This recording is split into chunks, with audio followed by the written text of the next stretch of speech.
श्री गुरुदेव की अहेतु कृपा से हम जो ग्रंथ कर रहे हैं उसका नाम है श्री श्री चैतन्य चैतामृत। श्री श्री चैतन्य चैतामृत ग्रंथ के अंतर्गत हम श्रवण कर रहे हैं मध्य लीला 20वां अध्याय। प्यार संख्या आ चुके हैं 306 पे और पेज संख्या 272। अभी तक हमने श्रवण किया था कि भगवान अपनी शक्ति से जो पुरुष अवतार कारणोदकशाही विष्णु, गर्भोदकशाही विष्णु और शिरोदकशाही विष्णु, तो गर्भोदकशाही विष्णु क्या करते हैं? जो गर्भोदकशाही विष्णु हैं उनका ही आश्रय करके सतोगुण, रजोगुण और तमोगुण, ये 3 गुण प्रकाशित करते हैं। किनमें? ब्रह्मा, विष्णु और शिव में। लेकिन एक श्रवण किया था कि यदि कोई उत्तम जीव हो, कैसा? जो अपनी भक्ति मिश्रित जो उसके पुण्य के फल हैं, यदि कोई इस प्रकार का उत्तम जीव हो तो गर्भोदकशाही विष्णु क्या करते हैं? उसमें अपनी शक्ति को संचारित करके उसे ब्रह्मा के रूप में संपूर्ण सृष्टि करते हैं। तो ब्रह्मा जी के विषय में श्रवण किया था कि ब्रह्मा किस प्रकार, कोई जीव ब्रह्मा किस प्रकार होता है। तो वर्णन था कि शास्त्र में बताया गया है स्वधर्म निष्ठा सतजनम्बी पुमान बृंस्तमेति तत्परम हिमाम। यदि कोई अपने धर्म का ठीक ठीक रूप से 100 जन्मों तक पालन करता है तो वह ब्रह्मा के पद को ग्रहण करता है। लेकिन जब इस प्रकार के ब्रह्मा नहीं मिलते तब क्या होता है? तब गर्भोदकशाही विष्णु ही स्वयं अपने अंश से ब्रह्मा बन जाते हैं। तो इसलिए 2 प्रकार से ब्रह्मा का हमने वर्णन सुना था। एक है जीव कोटि ब्रह्मा, एक है ईश्वर कोटि। तो जीव कोटि कौन हुआ? जो 100 जन्मों तक अपने धर्म का पालन करता है और उसे ब्रह्मा का पद मिल जाता है। वो गर्भोदकशाही विष्णु क्या करते हैं? उसमें ही शक्ति का संचार करते हैं और वो ब्रह्मा का पद उनको प्राप्त हो जाता है। लेकिन जब कोई ऐसा उत्तम जीव नहीं मिलता तब गर्भोदकशाही विष्णु ही अपने अंश को प्रकट करते हैं और वही ब्रह्मा के रूप में संपूर्ण सृष्टि का विधान करते हैं। तो अभी प्यार संख्या 306। यस्य अंग्रि पंकज रज अखिल लोकपालिर मौली उत्तम धृतम उपासित तीर्थ तीर्थम ब्रह्मा भवो अहम अपि यस्य कला कलाया श्री चा उदे अहम चिर्मस्य निर्पासनम कुआ। जब कौरव क्या कर रहे हैं? महाभारत के युद्ध के समय बलदेव प्रभु से क्या कर रहे हैं? उन्हें अपने जाल में फंसाने के लिए, अपनी ओर मिलाने के लिए बड़ी उनसे चिकनी चुपड़ी बातें कर रहे हैं। और क्या कर रहे हैं? श्री कृष्ण के विषय में बड़ा बुरा भला कह रहे हैं। तब बलदेव प्रभु नाराज हो जाते हैं और तब ये श्लोक का वर्णन करते हैं। श्रीमद् भागवतम के अंतर्गत ये श्लोक है 10वें स्कंद का। कह रहे यस्य अंग्री पंकज रज, रज कहते हैं धूल को, यस्य अर्थात जिनकी पंकज रज अर्थात जिनके जो चरण कमल हैं, उन चरण कमलों की जो धूल है उससे कहता है अखिल लोक पालही। अखिल लोक, ब्रह्मांड के जितने भी समस्त लोक हैं उनके पालकों के द्वारा मौलिर उत्तम धृतम उपासित तीर्थ तीर्थम। मौली उत्तम अर्थात जिनके सिरों पर मूल्यवान मुकुट होते हैं, मौली उत्तम, धृतम उपासित तीर्थ तीर्थम। और क्या कर? तीर्थ तीर्थम, जो तीर्थ स्थानों को भी पवित्र करने वाली है, ऐसी उपासित पूजा स्वीकार की जाती है। ब्रह्मा भवो अहम अपि, ब्रह्मा अर्थात ब्रह्मा जी, भव कह रहे शिव जी को, और शिव जी अहम अपि, यहाँ तक कि मैं भी, स्वयं बलदेव प्रभु कह रहे हैं, चाहे वे ब्रह्मा जी हो, चाहे वहां शिव जी हो, अहम अपि, या मैं भी क्यों ना हूं, यस्य कला कलाया, जिनकी अंश, कला कहते हैं अंश को, और कला कलाया, कलाया मतलब अंश के भी अंश को, जिनके अंश और जिनकी अंश के अंश का, श्री च दे उदेहम चिरम अस्य निर्पासनम क्वा, क्या करते हैं, श्री लक्ष्मी देवी भी क्या करते हैं, उनकी चरण रज को, धूलि को धारण करते हैं। तो कह रहे हैं बलदेव प्रभु यहाँ पर कि भगवान श्री कृष्ण के लिए ये निर्पासनम कहा, ये निप मतलब ये राजा का जो आसन है, ये सिंहासन है, इसका महत्व ही क्या है, मूल्य ही क्या है। तो जब भगवान कृष्ण के लिए सिंहासन का मूल्य ही क्या है, क्यों, क्योंकि यस्य चरण पंकज, यस्य अंग्री पंकज रज, अर्थात जिनके चरण कमलों की धूलि को जितने विभिन्न विभिन्न लोगों के जो स्वामी है, चाहे ब्रह्मा हो चाहे शिव हो, यहाँ तक कि मैं भी क्यों ना हूं, मैं कौन, बलदेव प्रभु कह रहे मैं ही क्यों ना हूं, क्या करते हैं, उनके चरण कमलों की धूलि को सब अपने मुकुट युक्त सिर पर धारण करते हैं, मोली उत्तमहा, और वो धूलि क्या करती है, उपासित तीर्थ तीर्थम, वह धूलि तीर्थ स्थानों को भी पवित्र बनाती है। जो तीर्थ हैं वो तीर्थ को भी तीर्थ प्रदान करती है। और कृष्ण के जो कला कलाया अर्थात जो श्री कृष्ण के स्वांश हैं, उनके अंश रूप मतलब जो उनके स्वांश, अपने अंश के भी जो अंश हैं, ब्रह्मा शिव लक्ष्मी, यहाँ तक कि मैं स्वयं, मैं कौन, बलदेव प्रभु, उस धूलि को क्या करते हैं, नित्य अपने सिर पर धारण करते हैं। तो बलदेव प्रभु ने कहा कि सभी लोकपाल समस्त तीर्थ को तीर्थ स्वरूप जिन कृष्ण की चरण धूलि को अपने मस्तक पर धारण करते हैं, और ब्रह्मा शिव, मैं बलदेव एवं लक्ष्मी, हम कोई भी उनके अंश अथवा अंश के अंश रूप में जिनकी चरण धूलि को चिरकाल से धारण कर रहे हैं, उनके लिए ये साधारण राज सिंहासन का क्या महत्व है। तो जब कौरव क्या कर रहे हैं, बलदेव प्रभु को अपनी साथ युद्ध में मिलाना चाह रहे हैं और बलदेव प्रभु के समक्ष ही कृष्ण के विषय में बड़ा भला बुरा कह रहे हैं, तब बलदेव प्रभु इस श्लोक के माध्यम से वहां पर ये वर्णन करते हैं कि तुम जिस भौतिक संसार में इस एक राज्य के लिए, सिंहासन के लिए जो युद्ध हो रहा है, और इस युद्ध में तुम जय प्राप्त करने के लिए मुझे अपनी ओर मिलाना चाह रहे हैं, और जिनके विषय में तुम भला बुरा बोल रहे हो, जिनकी निंदा कर रहे हो, अरे मैं भी ऐसे प्रभु की, उनके चरण कमलों की धूलि को अपने मस्तक पर धारण करके गर्वान्वित होता हूँ, गर्व महसूस करता हूँ।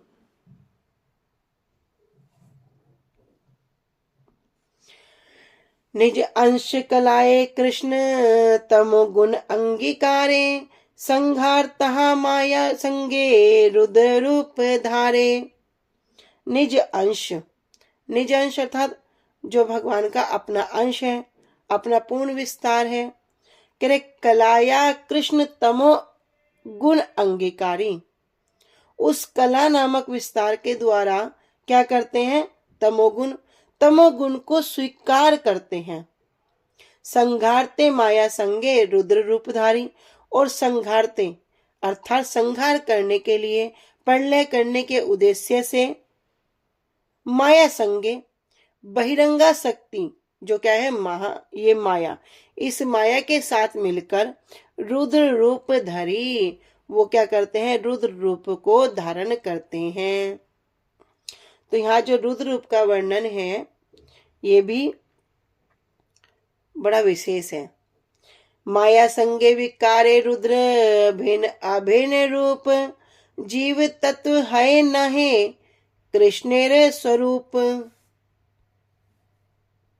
माया संगे विकारी रुद्र, कि माया के संग के द्वारा विकारी, विकार कहते हैं विकृत, बदला हुआ जो रूप है। रुद्र, रुद्र का रूप। भिन्न अभिन्न रूप, वो क्या है? भिन्न अभिन्न है, विभिन्न प्रकार के रूप हैं। जीव तत्व ना है, फिर भी वे जीव तत्व नहीं कहलाते। न ही कृष्ण स्वरूप और न ही भगवान कृष्ण के स्वरूप कह रहे कि रुद्र क्या है? शिव जी के विविध रूप हैं जो माया की संगति से उत्पन्न हैं और उनके विभिन्न रूप हैं। यद्यपि रुद्र जीव तत्व नहीं है, फिर भी उन्हें क्या कह रहे हैं? कृष्ण का स्वअंश नहीं माना जा सकता। श्री कृष्ण अपने अंश की कला से तमोगुण अंगीकार करके, इसको एक बार अच्छे समझो, क्या कह रहे हैं? श्री कृष्ण अपने अंश की कला से, जो उनके अंश हैं, उनके अंश के भी जो अंश हैं, उनके अंश के भी अंश से क्या करते हैं? उस तमोगुण को अंगीकार करके अभिसंहार करने के उद्देश्य से क्या काम होना है? सृष्टि भी होनी है, स्थिति भी होनी है, फिर प्रलय भी होनी है। तो प्रलय के उद्देश्य से माया के संग में रुद्र रूप धारण करते हैं और माया के संग के विकार से, अब जैसे का संग करेंगे क्या ना, वैसा ही वो वैसा ही उसमें बुद्धि होगी, वैसा ही विकार आएगा। तो कह रहे माया के संग के विकार से, उनके बदले हुए रूप से रुद्र भेद अभेद, भेद और अभेद प्रकाश रूप तत्व हैं। भेद भी है और अभेद भी है, इसलिए वे जीव तत्व में गिने नहीं जाते और श्री कृष्ण के स्वरूप भी नहीं है। अगर कहें कि श्री कृष्ण के स्वरूप है, तो कह रहे श्री कृष्ण के स्वरूप भी नहीं है। तो यहाँ पे जो भेद आ जाएगा, तो यह स्थिति कैसी होगी? भेद अभेद तत्व हो गया अचिंत्य भेदा भेद तत्व, अर्थात एक साथ भिन्न भी है और अभिन्न भी है। श्री कृष्ण अपने संकर्षण रूप के अंश, कारणोदकशाही विष्णु की कला और गर्भोदकशाही महाविष्णु बनकर तमोगुण ग्रहण करके जगत के संहार के लिए गुण अवतार रुद्र रूप को धारण करते हैं। विष्णु में सत्वगुण का अधिष्ठान स्वीकृत होने पर भी उनकी माया की अधीनता संभव पर नहीं है। कह रहे कि रजोगुण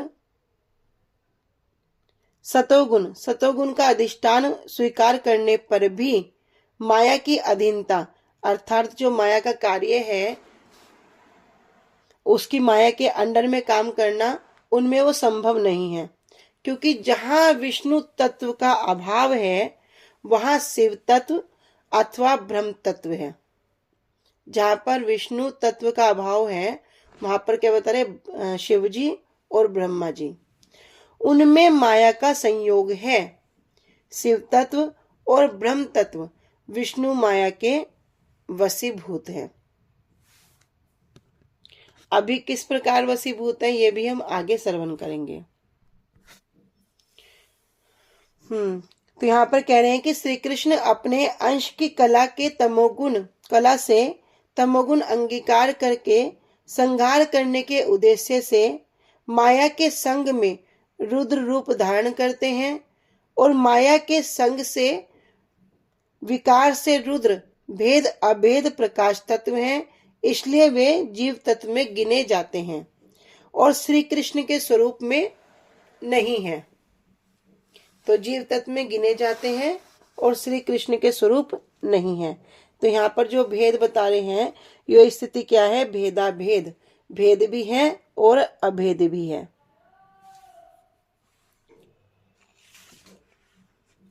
दुग्ध जेन अम्ल योगे दधि रूप धरे, दुग्ध अंतर वस्तु नाहे दुग्ध हईते नारे। दुग्ध येन जिस प्रकार दूध क्या करता है, अम्ल योगे दधि रूप धारे। अम्ल योगे अर्थात जब दूध में कुछ अम्ल जामन लगाने पर वो क्या करता है, दही रूप को धारण कर लेता है। तो क्या हो गया, दुग्ध अंतर वस्तु नाहे दुग्ध हित नारे। अब क्या हो गया, दुग्ध अंतरे कि दूध से कुछ अलग वस्तु, दूध हित नारे, वो दूध से कुछ अलग वस्तु हो गई, दही हो गई, किंतु क्या हो गया, दूध हित नारे, दूध नहीं है। फिर भी वो दूध नहीं है, अभी वो दूध से पृथक वस्तु है किंतु दूध नहीं है, लेकिन दूध से स्वतंत्र भी नहीं है। कोई कहे मैं दूध नहीं हूं तो मैं दूध से स्वतंत्र हो गया, अलग नाम मिलने पर भी दूध से स्वतंत्र वस्तु नहीं है। तो दुग्ध जैन अमल योगे दधि रूप धारे, दुग्धांतर वस्तु नाहे दुग्ध हित नारे। कि दूध जैसे अम्ल के संयोग से दही बन जाता है, और दही क्या है, दूध से पृथक नहीं है, स्वतंत्र वस्तु नहीं है, दूध से ही दही बना है। परंतु दही दूध भी नहीं है, दूध से स्वतंत्र भी नहीं है, लेकिन जब वो दही बन गया तो अब कोई उसे दूध कहेगा? अब तो कोई उसे दूध भी नहीं कहेगा। अब कहेगा भैया दो पात्र में अगर सामान रखा है, एक पात्र में दूध है, एक पात्र में दही है, तो क्या कहेंगे, ये पात्र दूध का है, ये पात्र दही का है। दही को कोई दूध नहीं कहेगा। कह रहे परंतु दही जो है वो दूध भी नहीं है, दूध से अलग वस्तु भी नहीं है और दूध भी नहीं है, अर्थात दूध के स्थान पर उसका प्रयोग नहीं किया जा सकता।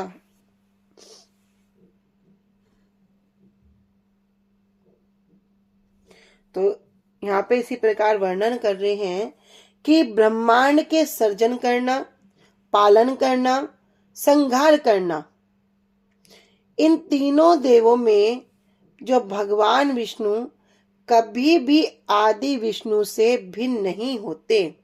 जो इन गुण अवतार का वर्णन है, इसमें जो विष्णु है ये कभी भी आदि विष्णु से भिन्न नहीं है।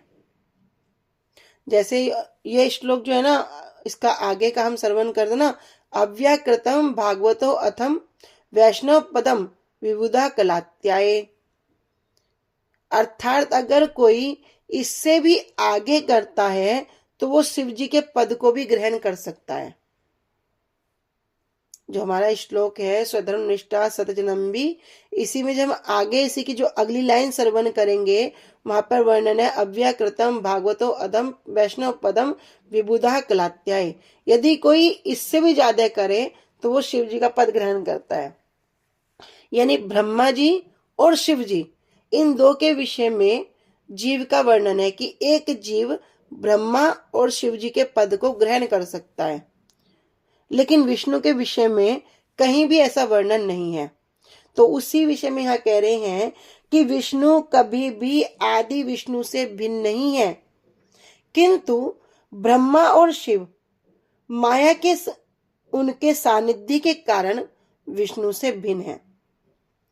विष्णु को किसी भौतिक शक्ति में रूपांतर नहीं किया जा सकता। जब भी कोई पुरुष माया की संगति में होता है तो वह भगवान विष्णु से अलग होता है। यदि कोई माया की संगति में है तो अभी वो क्या है, भगवान से अलग है। इसलिए शिव जी और ब्रह्मा जी गुण अवतार कहलाते हैं। क्यों? क्योंकि वे भौतिक गुणों का संग करते हैं। इसलिए निष्कर्ष क्या बता रहे हैं कि रुद्र विष्णु के रूपांतर हैं, किंतु एकदम विष्णु नहीं है। अतएव जो उनकी गणना बता रहे हैं विष्णु तत्व में नहीं की जा सकती, और वे अचिंत्य रूप से विष्णु से अभिन्न है और भिन्न भी है। तो सिद्धांत क्या आ गया, अचिंत्य भेदा भेद। तो इस श्लोक के माध्यम से समझा रहे हैं कि दूध जो है, दूध कौन है? दूध है विष्णु। और जैसे ही उसमें जामन संपर्क किया, खट्टी वस्तु के संपर्क में आ गया, अब वह क्या हो गया? दही बन गया। तो वे क्या हो गए? अब शिव बन जाते हैं। इस तरह दही क्या है? दही वैधानिक रूप में दूध से ही बना है, किंतु वह कभी भी दूध का स्थान नहीं ले सकता। अनुभाष्य में वर्णन कर रहे हैं कि रुद्र विष्णु के साथ भेद भी है और अभेद तत्व भी है। माया के संग से विकार प्राप्त करने पर विष्णु से भिन्न है जब माया के संग से विकार हो गया, और स्वयं वस्तुतः विष्णु के साथ अभिन्न है। जैसे अभी दूध और दही के उदाहरण समझा।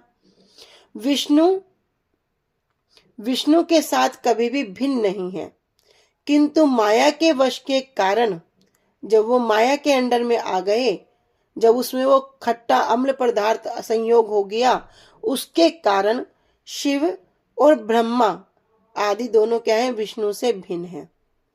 विष्णु कभी भी विकारी नहीं है, उनमें कभी भी कोई विकार नहीं आ सकता। जहां ईश्वर तत्व में माइक विकार दिखलाई देता है, वहां विष्णु से भिन्न रूप गुण अवतार कहलाने वाले शिव अथवा ब्रह्मा है। इसलिए रुद्र विकार युक्त भेद अभेद प्रकाश जीव तत्व है। अब ये बात क्या क्लियर कर दी कि इसलिए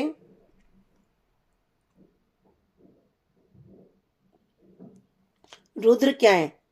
यहाँ रुद्र की बात कर रहे हैं। क्या रुद्र विकार युक्त भेद अभेद प्रकाश जीव तत्व है। वे स्वरूपतः श्री कृष्ण स्वरूप विष्णु तत्व नहीं, परंतु वैष्णव तत्व हैं। वैष्णव नाम यथा शंभु। विष्णु तत्व नहीं है, किंतु वैष्णव तत्व हैं।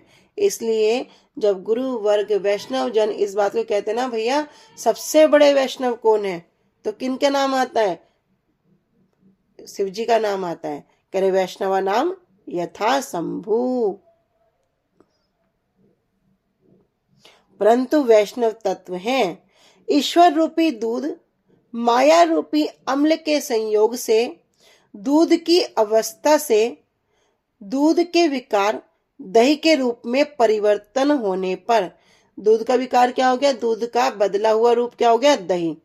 और दही के रूप में परिवर्तित होने पर यह दही दूध से उत्पन्न होने पर भी उसे कभी भी दूध नहीं कहा जा सकता। अब वो दही दही का कार्य करेगा, दूध का कार्य नहीं कर सकता। ब्रह्म संहिता में इसी बात को वर्णन कर रहे हैं। कह रहे सीरम यथा दधि विकार विशेष योगात संजायते ना तु तथा प्रतिगस्ति हेतो या संभूताम अपि तथा समुपेति कार्याद गोविंदमादि पुरुषम तमहम भजामि। ब्रह्म संहिता में भी इसी श्लोक को वर्णन कर रहे हैं। ब्रह्मा जी जब भगवान की स्तुति करते हैं, कह रहे सीरम यथा दधि विकार विशेष योगात, कि यथा अर्थात जिस प्रकार सीरम, सीर कहते हैं दूध को, दूध में विकार विशेष योगात, विकार विशेष अर्थात जामन मिलाने पर क्या बन जाता है? दही हो जाता है। संजायते ना तू तथा प्रतिगस्ति हेतु, संजायते अर्थात क्या होगा? वो बदल जाएगा। ना ही तथा कह रहे उससे पृथक अस्ति हेतु, अभी क्या हो गया? दूध से पृथक अस्ति, दूध का एक अलग रूप धारण कर लेगा, दही बन जाएगा, किंतु दूध से स्वतंत्र वस्तु नहीं है। या संभूताम अपि, या अर्थात जो संभूताम अपि उसी प्रकार शिव जी के स्वभाव को भी तथा समुपेति कार्यात, समुपेति स्वीकार करते हैं, कार्यात कुछ विशेष उद्देश्य से। गोविंदम आदि पुरुषम तम हम भजामी, मैं उन्हीं आदि पुरुष गोविंद को भजन करता हूँ। कि जिस प्रकार जामन मिलाने से दूध दही में बदल जाता है, क्षीरम यथा दधि विकार विशेष योगात, क्षीरम दही दूध में जामन लगाने से जिस प्रकार वो दही में परिवर्तित हो जाता है, किंतु वास्तव में यदि दृष्टि से देखें तो वो क्या है, दूध से अतिरिक्त कुछ होता ही नहीं है। भाई दूध में बहुत कम मात्रा में, ये तो नहीं है जितना दूध है इतना ही जामन डालना पड़ा, नाम मात्र 1 चम्मच किसी ने जामन लगा दिया तो 1 किलो दूध भी दही बन गया। अगर वास्तव में देखा जाए वो क्या है, वो दूध ही है, दूध के अतिरिक्त कोई और वस्तु ही नहीं है। इसी प्रकार कह रहे यह संभूताम अपि तथा समुपेति कार्यात, इसी प्रकार जो भगवान हैं वो क्या कर रहे हैं, इस भौतिक व्यवहार के उद्देश्य से संभूताम अपि, शंभु अर्थात रुद्र रूप धारण करके शिव जी का रूप धारण करते हैं।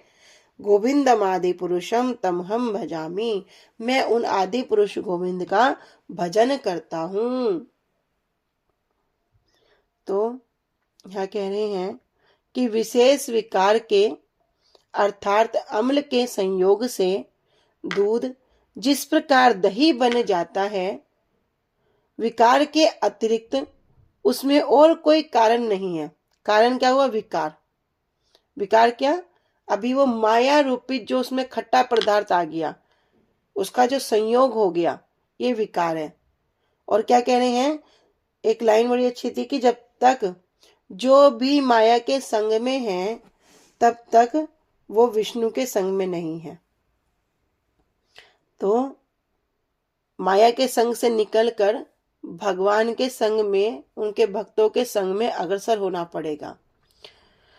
तो विकार के अतिरिक्त उसमें और कोई कारण नहीं है। हम सब में भी विकार आ गया। हमारा जो वास्तव स्वरूप क्या है, जीवेर स्वरूप है कृष्ण नित्य दास। हम सब वास्तव स्वरूप है भगवान का नित्य दास होना, किंतु अभी विकार आ गया। अभी हम क्या हो गए, अभी माया के दास हो गए। माया ने बड़ा कसके पकड़ लिया, माया ने बड़ा कसके पकड़ लिया। अब हम माया के दास हो रहे हैं। लेकिन भगवान ने कितना सुंदर स्वरूप हमें दिया है कि हम कृष्ण नित्य दास की, जो परम पिता, जो आदि पुरुष, जो सभी कारणों के भी जो मूल कारण है, हम उनके दास हैं। लेकिन अब संसार में आकर क्या करते हैं, मैं स्त्री हूं, मैं पुरुष हूं, मैं डॉक्टर हूं, मैं इंजीनियर हूं, मैं 1 लाख कमाता हूं, मैं 20 लाख कमाता हूं, मेरी करोड़ों की प्रॉपर्टी है। बस तुम्हें पता मेरा रिश्तेदार कौन है, तुम्हें पता मेरा बाप कौन है। ऐसी ऐसी उपाधियों से हमने आपको सजा दिया। अब हम पूरा माया के दास में पूरा निमज्जित हो गए। तो ये क्या है, ये हमारा भी तो विकार रूप है ना, विकृत रूप हो गया, बदला हुआ रूप हो गया। लेकिन गुरु वर्गों की कृपा, वैष्णवों की कृपा, यही क्या है, यही बल है। उन्होंने जो कृपा करके गुरुदेव ने ये नाम रूपी बहुमूल्य रत्न हमें दे दिया, यही क्या करेगी, इस माया के जो संसार है इससे हमें छुड़ाकर अपना जो वास्तव स्वरूप है उसकी ओर अग्रसर करेगी। अभी संसार में किससे पूछो, भैया तुम्हें क्या चाहिए, बोले बस चाहना क्या है, मुक्ति हो जाए। अभी वास्तव में विचार करें तो मुक्ति शब्द का उनको अर्थ ही नहीं पता। लेकिन हमारे श्रीमद् भागवतम में क्या वर्णन कर रहे, मुक्तिर हित्वा अन्यथा रूपेण स्वरूपेण व्यवस्थिति, कि भैया अपने स्वरूप में व्यवस्थित होना, उपस्थित होना ही क्या है, मुक्ति है। जो अपने स्वरूप में वापस स्थित हो जाए वही तो मुक्ति है। और हमारा स्वरूप क्या है, भगवान का नित्य दास होना। तो जब हम भगवान की उस सेवा में वापस निमज्जित हो जाएंगे तो क्या होगा, ये मुक्ति अपने आप हो जाएगी। लेकिन संसारिक दृष्टि से मुक्ति का क्या अर्थ हो गया? ये 5 प्रकार की मुक्तियां, सालोक्य, सामीप्य, सारूप्य, सायुज्य, साष्टि, इनमें करेंगे तो भैया फिर पड़े रहेंगे, ना इधर के ना उधर के। तो इसी प्रकार भैया हमें भी विकार आ गया, हम सब भी भगवान के जो नित्य दास हैं, उस नित्य दास को भूलकर अभी संसार के दास हो गए, माया के दास हो गए। और ये माया का जो पकड़ है ना, बड़ी टाइट है, जल्दी नहीं छोड़ेगी। कल अभी हम विचार करते ना कि अगर कोई अच्छा नौकरी कर रहा है कोई, और वो अच्छा काम करता है, तो उस यहीं पे छोटी सी चीज में देखोगे तो वो ऑफिस का मालिक हो या कोई स्कूल का मालिक हो या कहीं भी किसी का मालिक क्यों ना हो, वो उसे छोड़ेगा? जो अच्छा काम कर रहा है उसे छोड़ेगा नहीं, उसे छोड़ेगा नहीं। और कोई बिल्कुल अच्छा काम ना कर रहा हो लेकिन समय पे जाता हो, समय पे आता हो और वहां पे जाके अच्छा काम ना करता हो, तो क्या करेंगे? उसको निकाल देंगे, भैया तुम निकलो, तुम्हारी हमें कोई आवश्यकता नहीं है, उसको निकाल दिया जाएगा। तो ये माया का चुंगल बड़ा कैड़ा है, इससे निकलने का यही मार्ग है भैया, भजन में अग्रसर होना। कह रहे कि विकार के अतिरिक्त उसमें और कोई कारण नहीं है। उसी प्रकार जो आदि पुरुष गोविंद कार्यवस्तः, कार्य के लिए संभुता, शंभु का रूप ग्रहण करते हैं।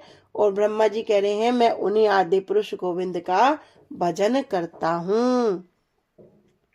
दूध जिस प्रकार अम्ल के संयोग से दही बन जाता है, तथापि दही दूध से भिन्न नहीं है, उसी प्रकार प्राकृत जड़ विश्व के संहार के लिए माया के संगरूप विकार के द्वारा जो गर्भोदकशाही विष्णु रुद्र तब ग्रहण करते हैं, मैं उन आदि पुरुष गोविंद का भजन करता हूं। यहाँ पे एक शब्द है प्राकृत, प्राकृत विश्व के संहार के लिए। तो यहाँ पे स्पेशली क्यों बोला प्राकृत? क्योंकि भैया जो अप्राकृत है, जो नित्य वस्तु है, वो कभी भी खत्म नहीं होती, वो नित्य विराजमान है और नित्य ही रहेगी। और जो जड़ है उसका क्या होगा? उसकी उत्पत्ति भी होगी, उसकी पालन भी होगा, उसका संहार भी होगा। तो अभी हम बहुत दूर नहीं जाएंगे, बस थोड़ा सा अपने शरीर की ओर देख लेंगे।